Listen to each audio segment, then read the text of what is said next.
Muy buenas tardes, amados hermanos, que el Señor les bendiga. Espero que estén bien y dispuestos a celebrar este mes de febrero, en el cual comienza en el día de hoy y donde específicamente el día 14 de febrero celebramos el Día del Amor y la Amistad. Y bueno, considerando esto, quiero tener una reflexión en el Salmo 133, que es una exaltación al amor fraternal. Y le voy a dar lectura a este salmo. Dice así: mirad cuán bueno y cuán delicioso es habitar los hermanos juntos en armonía. Es como el buen óleo sobre la cabeza, el cual desciende sobre la barba de Aarón, y baja hasta el borde de sus vestiduras, como el rocío de Hermón, que desciende sobre las alturas de Sión, porque allí envía a Jehová bendición y vida eterna. Bendito sea el nombre del Señor. Allí envía Jehová bendición y vida eterna. Este pequeño pero grande salmo es un poema sapiencial, o sea, de la sabiduría hebrea, que hace un cálido elogio de la unión y el amor fraterno. Era particularmente apropiado para ser cantado por los peregrinos que subían a la ciudad de Jerusalén con motivo de la celebración de las grandes fiestas que el Señor había instituido. Y estas celebraciones populares estrechaban mucho los lazos fraternales entre los miembros del pueblo de Dios. El Salmo tiene una estructura muy sencilla, nada complicada, y se puede apreciar ante todo un llamado para que el lector pueda apreciar la bondad y la delicia que se halla en el amor fraternal. Y luego hace un retrato de la belleza de ese amor fraternal. Y en tercer lugar, el Salmo nos dice cuál es el resultado de vivir en una relación de amor fraternal entre los hermanos. Por lo que es, como dije, un pequeño pero grande salmo, porque tiene como función enseñarnos que no hay nada más importante en la vida nuestra que el amor fraternal. El amor de Dios derramado en nuestros corazones por el Espíritu Santo que nos fue dado. La virtud que permanece por siempre, como San Pablo dijo, y ahora permanece en la fe, la esperanza y el amor. Pero estas tres, pero la mayor de ellas es el amor. Por lo que lo primero que encontramos en el Salmo es una exclamación de admiración. Algo que ha cautivado el corazón del autor. Este Salmo se atribuye a David. Y él definitivamente fue una persona que vivió en una relación de amor fraternal especial con el Señor y con sus hermanos. Y David, quien había gustado de la ternura, de la dulzura, de ese amor, ahora nos da una expresión de exclamación. Mirad cuán bueno y delicioso es. Además de él mismo mostrar su exclamación, mostrando admiración, está haciendo a la misma vez una invitación para todo aquel que lee, incluyéndonos a nosotros. Mirad, experimenten por ustedes mismos, tengan en cuenta, aprecien, dense cuenta, miren cuán delicioso y bueno es habitar los hermanos juntos en armonía. He tomado por lo menos 3 versiones que hacen alusión a esta exclamación de David de diferentes formas. Y bueno, la versión de Reina Valera revisada dice: mirad cuán bueno y delicioso es, como seguramente dice también su Biblia. Pero les digo, la versión popular dice: vean qué bueno y agradable es. La Biblia de Jerusalén nos dice, mira, qué bueno y da gusto. Y la Biblia, en lenguaje actual, dice, qué bueno y qué tierno es habitar los hermanos juntos en armonía. Y otra Biblia de lenguaje actual también nos dice, no hay nada más bello ni más agradable que habitar los hermanos juntos en armonía. Por lo que se confirma, es una exclamación de admiración que ha llenado el corazón de David, que lo ha hecho consciente de que no hay nada más valioso en este mundo que vivir en una relación de amor con los hermanos que conforman el pueblo de Dios. Es una exclamación de primera mano, como decimos, porque es alguien que lo ha experimentado. David fue un devoto adorador del Eterno y es conocido como el salmista o el cantor de Israel. Cuando utiliza estos dos adjetivos, bueno y delicioso, deberíamos hacer un acto para meditar un poquito en lo que eso significa. La palabra bueno significa que aquella cosa o aquella persona que se califique de bueno tiene un valor positivo, un valor acorde a las cualidades que cabe atribuirle por su naturaleza o por su destino. Por lo que en este caso, si la cosa o la persona cumple con esas cualidades, con esas expectativas que se tienen de ellos, entonces por su naturaleza es bueno. Y el amor fraternal tiene como pretensión, como propósito, hacer que los hermanos que forman el pueblo de Dios o que forman en este caso la iglesia de Jesucristo puedan experimentar en sí mismos lo bueno que es vivir en armonía, en un mismo criterio, en un mismo pensar, en un mismo actuar. Eso es lo que es el amor fraternal en la comunidad de fe. Es algo bueno porque favorece la comunión con Dios, la comunión unos con otros.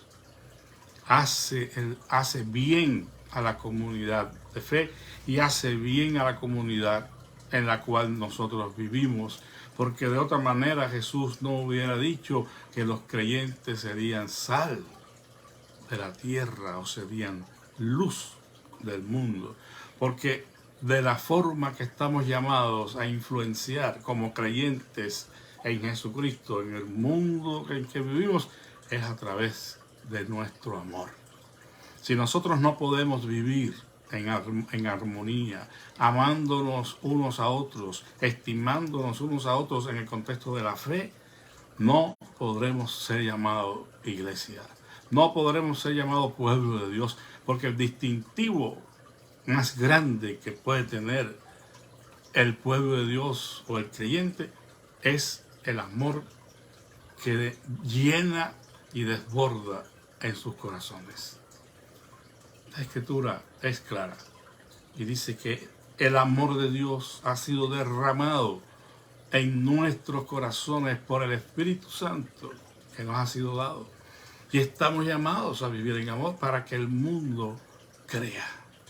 Que ellos sean uno, oraba Jesús por sus discípulos, como tú y yo, oh Padre, somos uno, para que el mundo crea.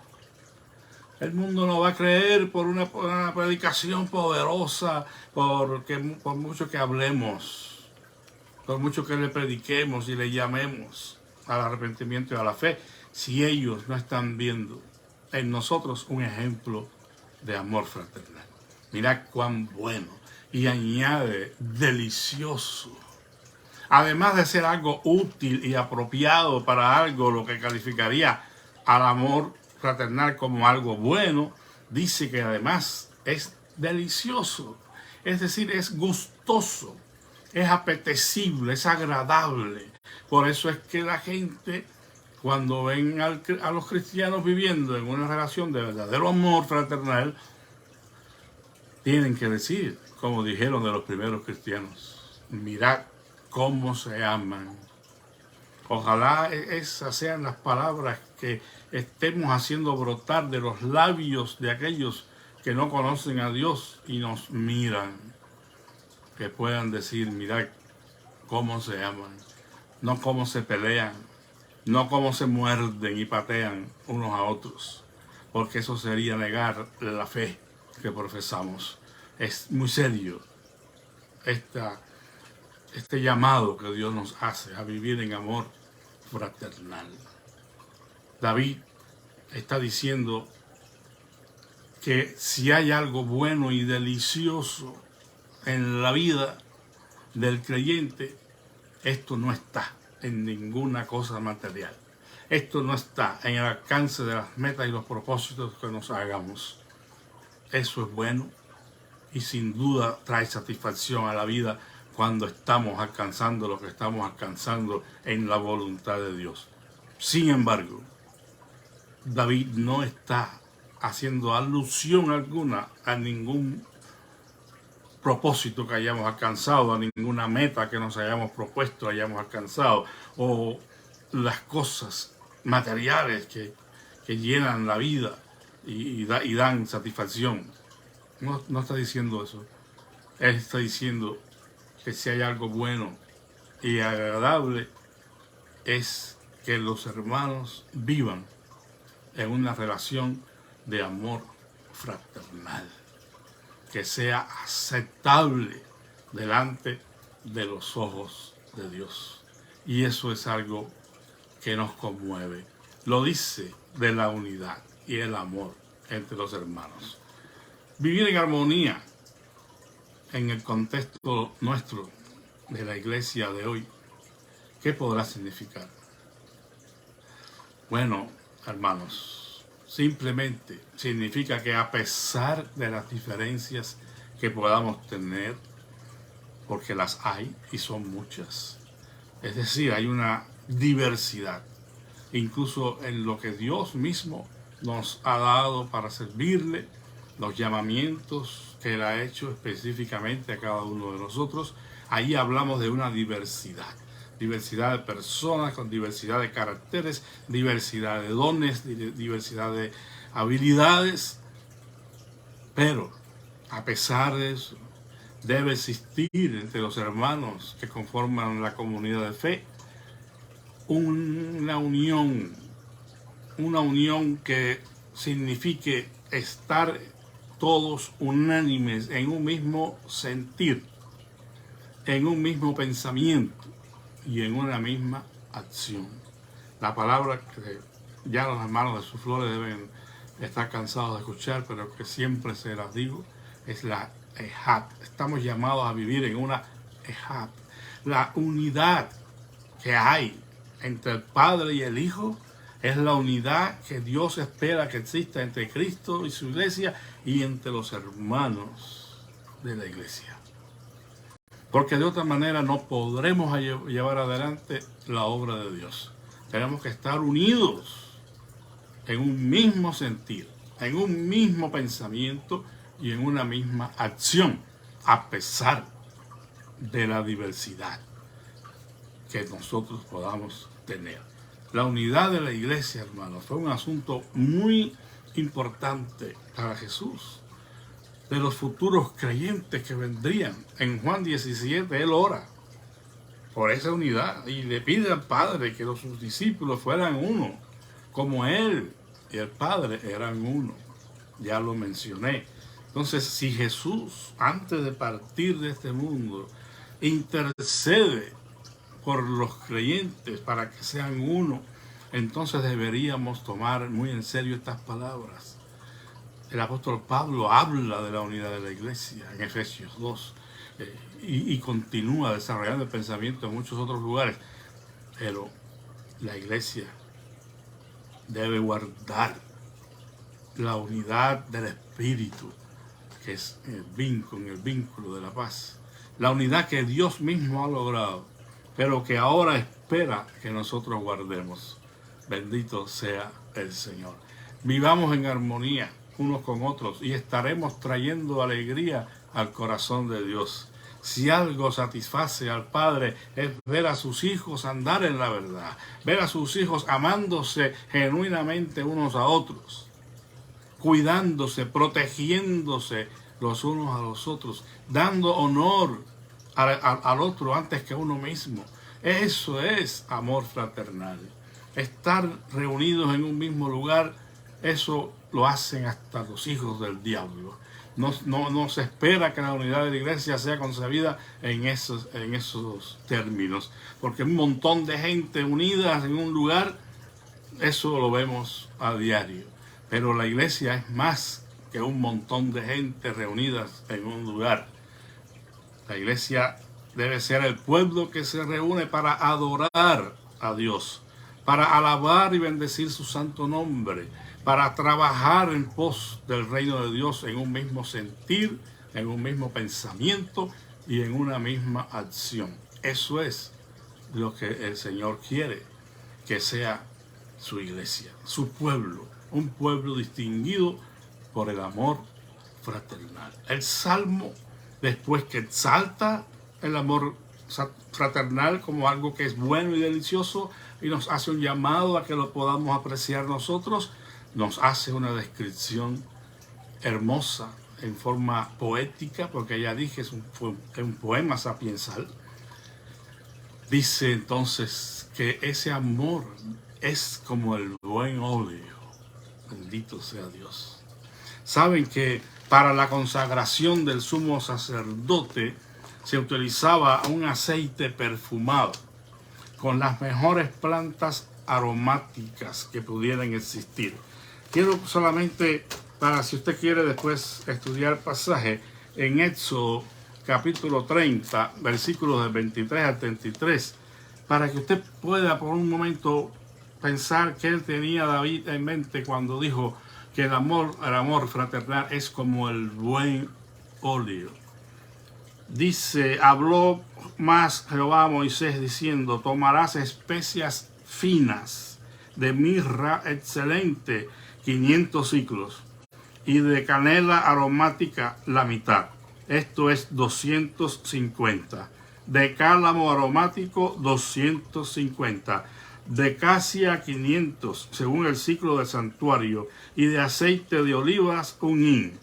Y harás de ello el aceite de la santa unción, superior ungüento, según el arte del perfumador, será el aceite de la santa unción.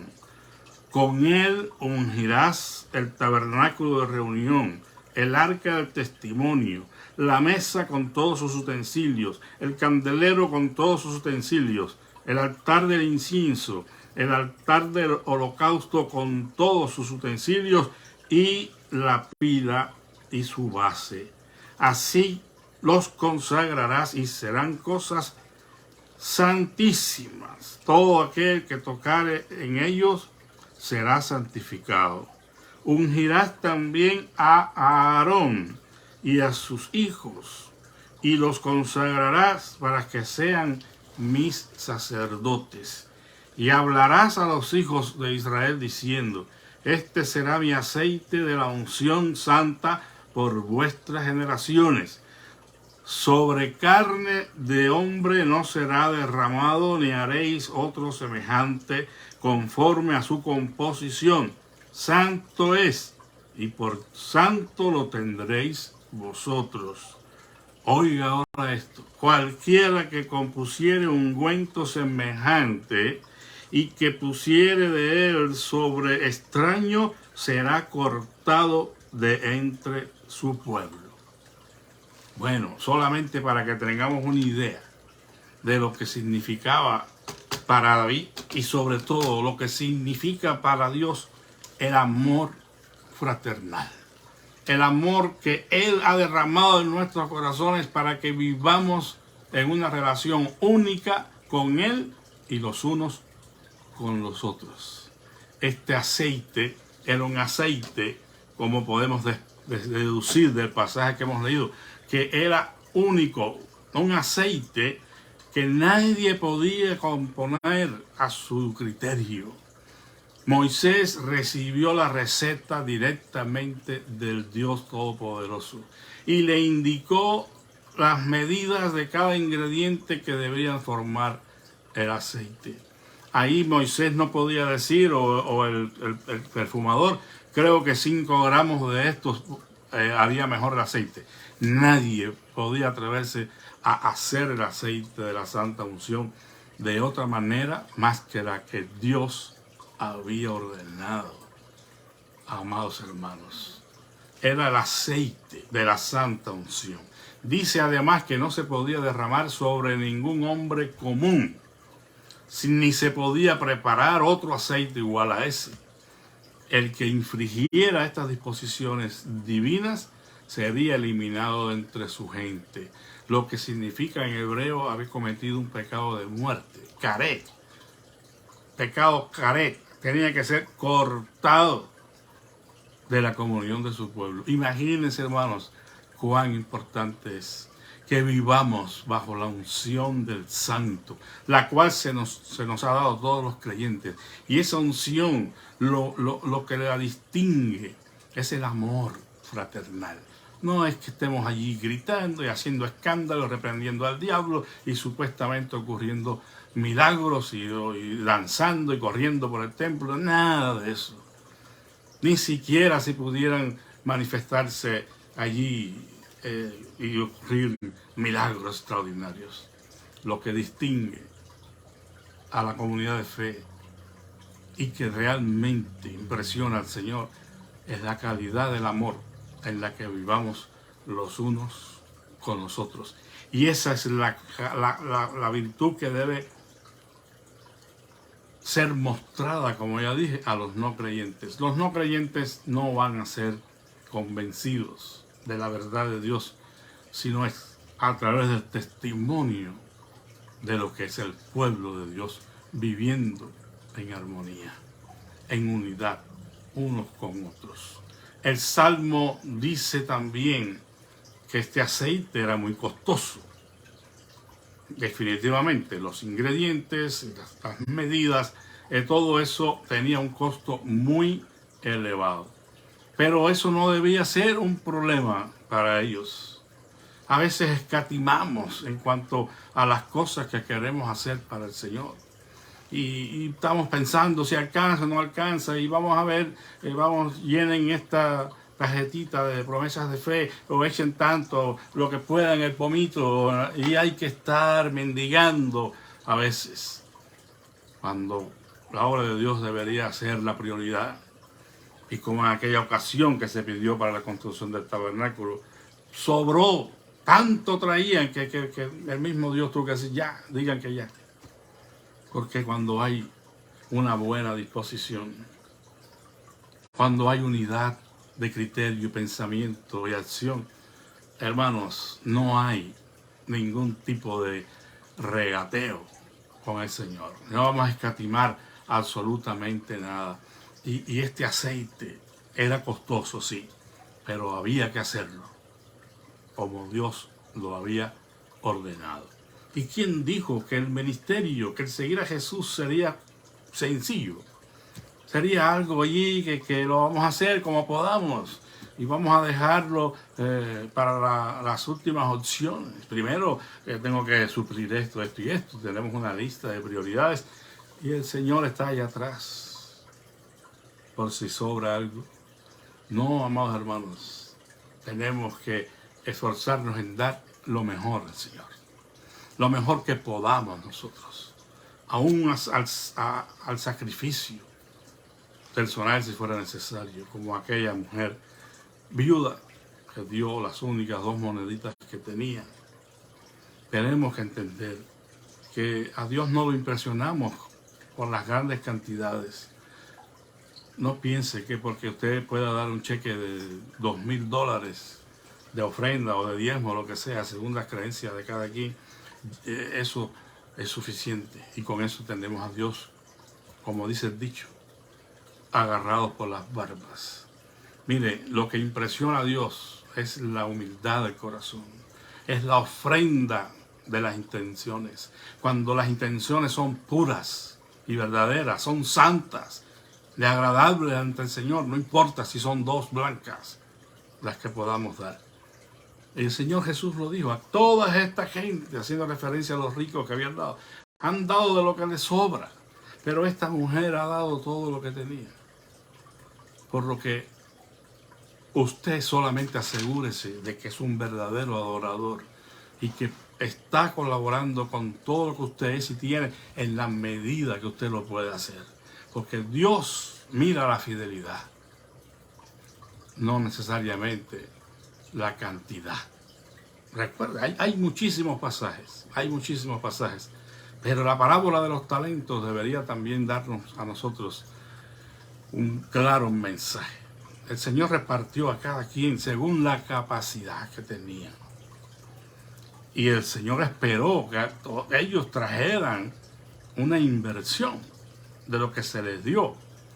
Y así fue. Pero uno de ellos, que se le entregó un solo talento, no hizo nada. Fue y lo enterró. Y a ese fue que el Señor le dijo, mira, al menos tú debiste haber llevado ese talento, ese dinero al banco y haber cobrado intereses, por lo menos haber ganado algo, pero no hiciste nada. O sea, al que tiene se le dará, pero al que tiene, aún lo que no tiene, le será quitado. Es decir, aquel que no hace nada para servir al Señor con los dones que Él le ha dado. Pero Dios evaluó la fidelidad, no la cantidad. Evidentemente que le dieron 5 talentos, podía ser más que el que le dieron 2. Pues la capacidad. Pero Dios no los evaluó por la capacidad, sino por la fidelidad. Y eso es lo que Dios espera. Que nosotros seamos fieles, haciendo alusión a este salmo, captando el mensaje de que tenemos que vivir bajo esa unción fresca del Espíritu Santo que es representada en el amor de Dios. Entonces la especialidad y singularidad de este aceite es indicativo para nosotros hoy de la singularidad y especialidad del amor fraternal. No podemos inventarnos, hermanos. No podemos servir a Dios bajo nuestros propios criterios y vamos a ver qué se puede y si no, no importa. Y si el hermano fulano me ofendió, ya no le hablo más. Eso no puede ser porque eso no es amor fraternal. Eso impide el progreso de la obra de Dios y eso daña, hiere el corazón de Dios cuando ve a sus hijos que no viven en esa unidad y amor fraternal. Continúa David haciendo la descripción y dice que además es como el rocío del Hermón. Es decir, el amor de Dios o el amor fraternal es algo abundante. Cuando dice el rocío de Hermón, está diciendo que es un rocío muy abundante. Tanto que dice allí, menciona estas dos montañas, que esto tiene un mensaje tremendo para nosotros. Dice, como el rocío de Hermón que desciende sobre las alturas de Sión, porque allí envía a Jehová bendición y vida eterna. Pero si nosotros no estudiamos el contexto de los pasajes bíblicos, nos perdemos un montón de información, una riqueza tremenda. Porque nosotros no conocemos, bueno, hay quien ha ido, aún así dudo que sepa esto, pero hay quien ha ido a Israel, ha visitado Israel y sabe quizás de lo que estamos hablando, o ha estudiado la geografía bíblica. Pero lo que es interesante aquí es ese aspecto geográfico, porque esta montaña de Hermón está situada muy lejos de lo que es el monte de Sión. O sea, son 2.700 metros que tiene esta montaña sobre el nivel del mar y está situada al norte de Israel. Esta montaña, dice, recibía tales cantidades de agua que parecía ser una fuente de rocío para las tierras a sus pies. Sin embargo, era imposible que el rocío sobre los montes de Hermón, por muy abundante que fuera, llegara al monte de Sión. Era una imposibilidad geográfica. Pero hablando de las figuras literarias que se usan a veces en las escrituras, recordemos, comencé diciendo que el Salmo, como casi la inmensa mayoría de ellos, son poemas. Y se usan muchas figuras literarias. Aquí hay claramente una hipérbole, es decir, una exageración. Porque era imposible que el rocío en el monte de Hermón llegara al monte de Sión. Sin embargo, es algo que está ahí y tenemos que entender como un mensaje para nosotros en cuanto a el significado, el alcance del amor fraternal. El versículo debe ser interpretado de una manera figurada, en sentido figurado, porque el monte de Hermón queda muy lejos de Jerusalén para que su rocío llegara al monte de Sión. Sin embargo, esta hipérbole nos habla de una realidad, del insospechado alcance que tiene el amor fraternal. Lo que puede hacer que los hermanos vivan en armonía, en un ambiente gobernado por el amor fraternal, es insospechable. No se puede calcular, hermanos. Y yo me pregunto muchas veces, ¿por qué es que aunque la Biblia nos dice y nos desafía a buscar a los perdidos, ¿verdad? Pero allá en el Nuevo Testamento nos dice cuando la iglesia vivía en unidad y compartían el pan y las oraciones, estaban unidos en un mismo sentir, en un mismo propósito, en una misma acción. Dice, y el Señor añadía a su iglesia los que habrían de ser salvos. Hay algo ahí místico. No quiero dar llegar a que ustedes digan, bueno, él está diciendo que no hay que hacer evangelismo, que no hay que buscar a perdidos. Sí, definitivamente hay que hacerlo. Y una de las maneras en que el Señor añade a su iglesia a los que han de ser salvos, definitivamente es por la obra de evangelismo que hacemos. Sin embargo, lo que precede allí a esa frase es la calidad de vida que vivían los cristianos, la unidad fraternal que había entre ellos. Por algo está allí en ese contexto del mismo versículo. Nada es superable a eso, nada es superior. No hay una cosa que podamos hacer que supere a la calidad de vida que deben vivir los llamados cristianos, porque ese amor es lo que hará atractiva a la iglesia. Una iglesia unida, una iglesia amorosa, es una iglesia que vive en comunión y es una iglesia atractiva a los ojos de Dios. Puede ser que nos reunamos en un rincón oscuro por allá. Puede ser que no tengamos ni dónde sentarnos, como es el caso de algunos lugares en el mundo. Aquí nosotros estamos muy acostumbrados a ir a la iglesia y que hayan buenos asientos, buenos bancos y el aire acondicionado, la calefacción, todo tiene que estar ahí a la orden. Y hemos visto figuras de personas que van a sus lugares de reunión, si se les puede llamar así, en algunos lugares de nuestro mundo no muy lejanos, con el agua a las rodillas. Y están cantando a Dios alegremente y no tienen nada. Yo no quiero decir que eso sea el único símbolo de una iglesia poderosa, pero nos deja inquietos.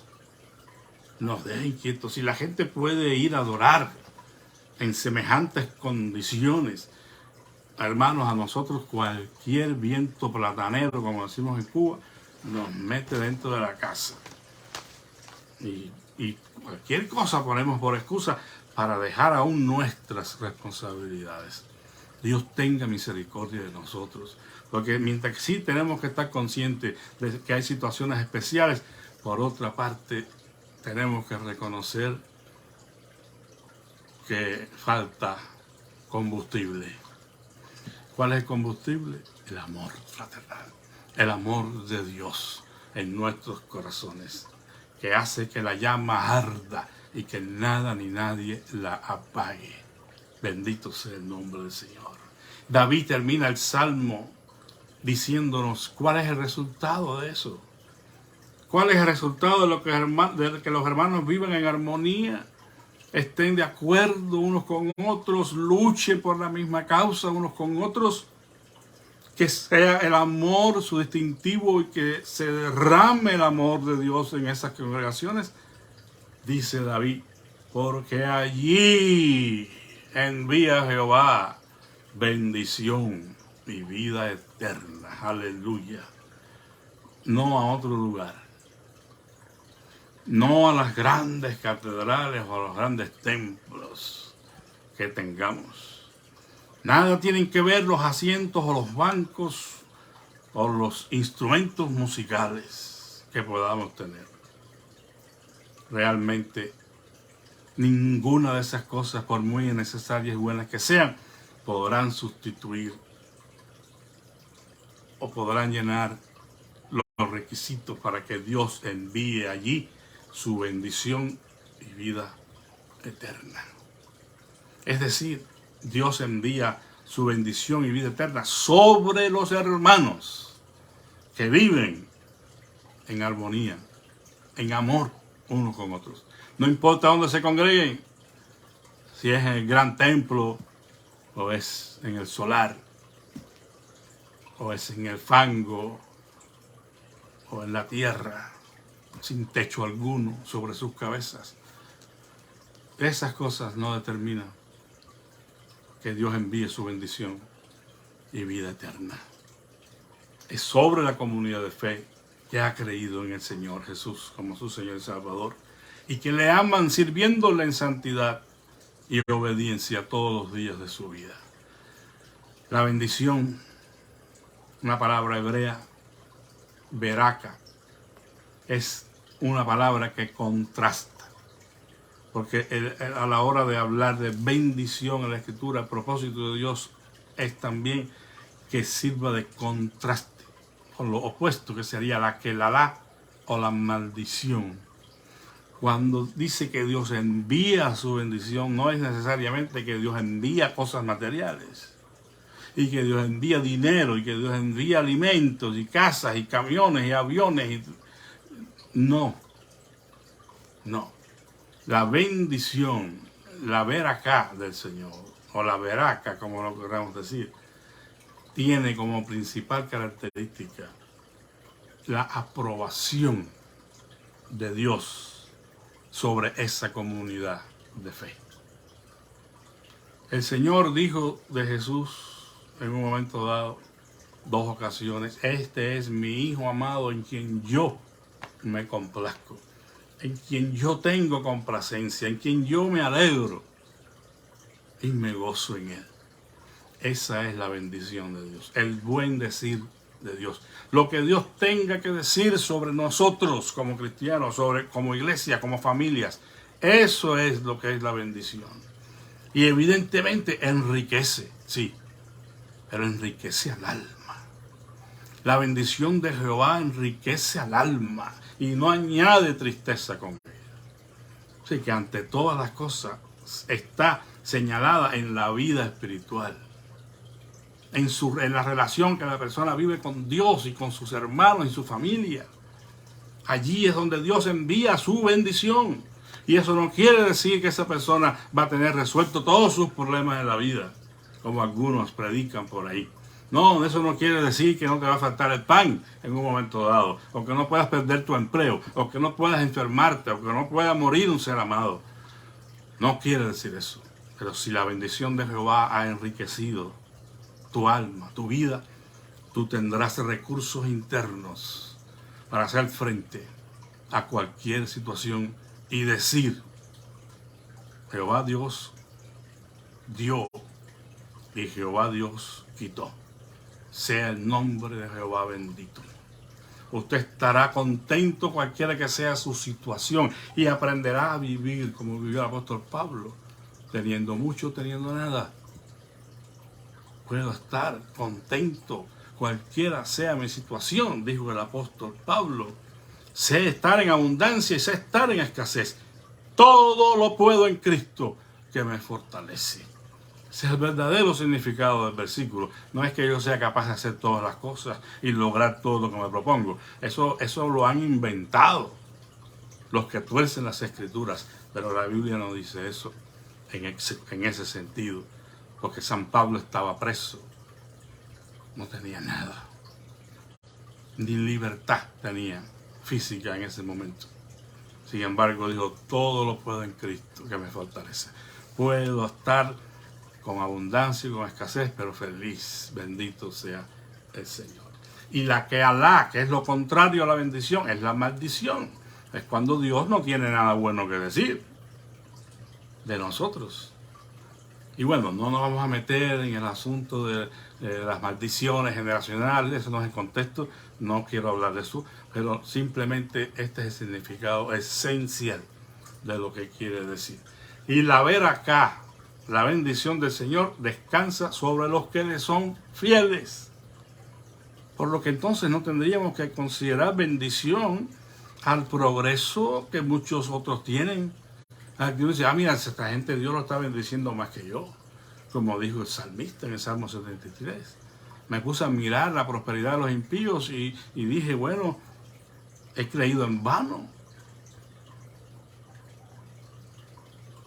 Pero bueno, lea el Salmo, él entendió que la verdadera bendición no es prosperar como prosperan los impíos. La verdadera bendición es estar bajo la aprobación de Dios. La bendición entonces es la intención que tiene Dios de hacernos el bien, de hacernos vivir una vida abundante en nuestra relación con Él. Y por supuesto, no podemos dejar de decir, Dios bendice materialmente también y suple muchas de nuestras necesidades. O sea, al mismo pueblo de Dios, en la misma situación del desierto, le proveyó maná y carne, pan y carne le proveyó. O sea, no estamos diciendo que no, pero el significado primario es que esa gente que es bendecida es porque obedece al Señor. Usted puede leerlo en Deuteronomio 11, 26 a 28. Y finalmente, hermanos, dice o nos deja entender este salmo que hay una cosa que Dios espera, y es que vivamos el tiempo presente como un ensayo para el tiempo por venir. Es los conceptos judíos del Olam Hazé y el Olam Abba, el reino o la era presente y el mundo por venir. En otras palabras, Dios espera que nuestra vida cristiana de obediencia al Señor en este mundo, que es el Olam Hazé, nosotros nos esforcemos por vivir en esa unidad y en ese amor fraternal. Porque haciendo eso nos estaremos preparando para el Olam Abba, el reino por venir, donde entonces estaremos con el Señor, reinando para siempre, viviendo en esa armonía y en ese amor. Eso es lo que Dios quiere para usted que me escucha, para mí que hablo, para las congregaciones que conocemos, para nuestra congregación de Sulflores, que estemos viviendo en armonía, viviendo en el amor de Dios que gobierne todas nuestras relaciones, nuestros pensamientos, nuestras acciones. Y entonces estaremos esperando con ansias el Olam Abba, el mundo por venir. Hay gente que está esperando otra cosa. Bueno, cada quien con su doctrina. Lo importante es que estemos preparados para recibir lo que Dios ha preparado para los fieles que le han amado y le han servido fielmente en esta era presente. Que Dios les bendiga, y cuando lea el Salmo 133 pueda recordar algunas de estas cosas que hemos dicho. Vamos a orar. Padre, gracias porque tú nos hablas claramente en este salmo de la importancia que tiene que vivamos como una comunidad de fe en el amor tuyo. Que podamos, Señor, tener todas nuestras relaciones y todo lo que planeamos y hacemos sea guiado por el amor tuyo en nuestros corazones, para traer gloria y alabanza a tu nombre y promover la extensión de tu reino hasta que tú envíes a Jesucristo nuevamente a este mundo. Ayúdanos, porque reconocemos que muchas veces fallamos en esto, pero te pedimos, Señor, que afirmes nuestros corazones en santidad para que no nos sea una carga pesada el vivir en obediencia a ti, sino que esto sea el gozo de nuestros corazones. Bendice a cada hermano que escucha, bendice a cada congregación, Señor, a cada pastor, que puedan tener, Señor, en sus experiencias personales lo que es el vivir en amor fraternal. Gracias te doy y bendice a cada persona en su necesidad en esta hora, Señor, cualquiera que necesite un toque poderoso tuyo en su cuerpo para sanar sus enfermedades, Señor, estamos confiando en ti. Y pedimos también traigas consuelo y fortaleza al corazón afligido. Los hermanos y familiares que han perdido en estos días un ser querido, Señor, como la familia de nuestro hermano Félix Menchaca, trae consuelo y fortaleza a sus corazones, Señor.